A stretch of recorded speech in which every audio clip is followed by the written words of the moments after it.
Flash flood watch remains in effect through Thursday morning. The flash flood watch continues for portions of southwest Arkansas, Louisiana, southeast Oklahoma, and Texas, including the following areas: in southwest Arkansas: Columbia, Hempstead, Howard, Lafayette, Little River, Miller, Nevada, and Sevier; in Louisiana: Bienville, Bossier, Caddo, Claiborne, DeSoto, Grant, Jackson, Lincoln, Natchitoches, Red River, Sabine, Webster, and Wynne; in southeast Oklahoma: McCurtain; in Texas: Angelina, Bowie, Camp, Cass, Cherokee, Franklin, Gregg, Harrison, Marion, Morris, Nacogdoches, Panola, Red River, Rusk, Sabine, St. Augustine, Shelby, Smith, Titus, Upshur, and Wood.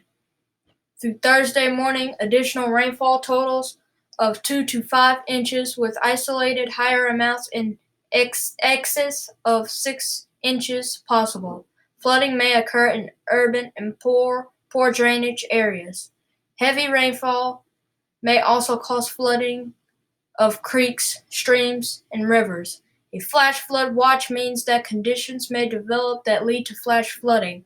Flash flooding is a very dangerous situation. You should monitor later forecasts and be prepared to take action should flash flood warnings be issued.